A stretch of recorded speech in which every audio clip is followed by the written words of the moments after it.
Welcome guys to another episode of Sanchez Scrapper TV. Today we're back on a Silverado 2500. It's an 08, 167,000 miles, V8 engine, 6.0. We had a little issue with it. As you can see, I'm already tearing it apart. I started the video a little bit late because here in Florida it's getting hot. So I wanted to start early, but ran some errands and now I'm on my truck trying to get this puppy back in shape. Last week I was gonna go to work with the truck because I was doing something small, so I didn't want to take my bigger truck. And when I opened the hood, I always normally check the water to see if it's in level and everything, because I had an issue with this radiator that I bought in Napa. Sorry to say that, but that's the truth. And when I went to tell them about the warranty, they said, "Oh, your warranty expired." 300 and change radiator didn't even last me the goddamn year. So I left it like that and decided just to check the water every day. And in the morning when I checked it, you see that brown stuff? Well, that was in my reservoir right there. You see, it's still coming out a little bit. There's still a little bit in there. What is that? That is oil. Oh, what type of oil is it? Remember, these are 6.0 2500.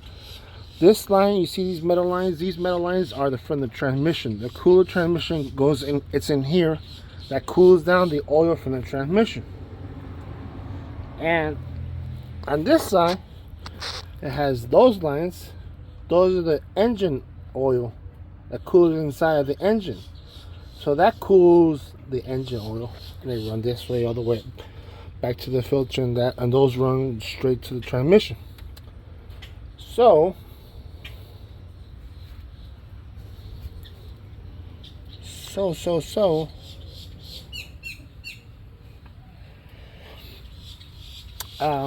one of those, either one of both sides, the cooler inside is leaking oil into the antifreeze, and it makes that sludge, that brown sludge. Now a lot of people say, "Oh, it's your head gasket that's blown." No, you want to check that out. Take out your oil dipstick and check the oil. Is it at, do you see it the same as that one? No, this is clean oil, same as the transmission. I got the same color, red color in it. So as you can see, the head gasket is not the problem, because this truck turns on, works, has power and everything. And if it would have been a head gasket, you would have had water in antifreeze inside your engine block. If you have that, then you have a serious problem. You're having a very expensive. But this turned out to be just a radiator, and I did not purchase this at Napa no more, because I said, you know, for 3 and change, and for it to go bad in a year, it's not worth it. So I looked up around, I found one. Do your research just to see where is the best one you like to buy from,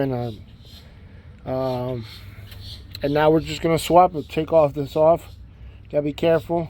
So far I've been using 10mm pliers and a flat screwdriver to take all the pins from the top, from the cover that has the protection here. I just have a blanket this way.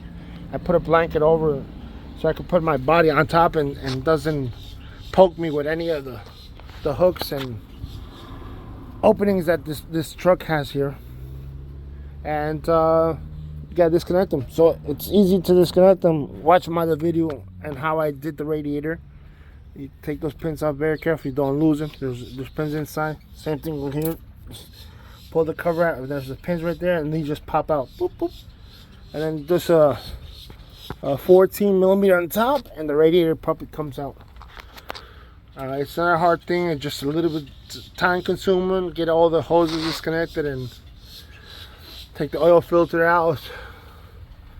maybe that now that I have this open, I'm gonna clean that throttle body. And yes, before we connect it, I'll do a part 2, because this is gonna be part 1, a short video, because I'm just taking everything off and I'm gonna install a new radiator without connecting any hoses to the radiator.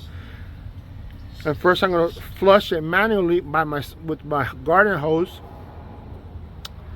to get all the crap out as much as I can. I'm gonna try to, you know, hose it down for quite a bit, at least for a couple of hours, because there's, like I said, I cleaned this off 2-3 days ago, and look, it has little residue. So once I see that everything's more clear, then I connect everything. I'm gonna fill it up with water.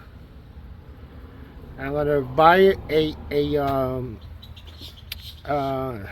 degreaser to flush out the radiator. Turn it on, flush it out, put it back on.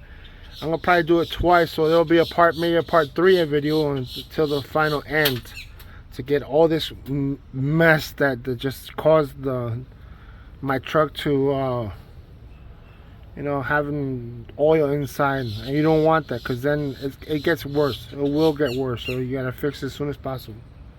Alright, stay tuned for part 2. Peace.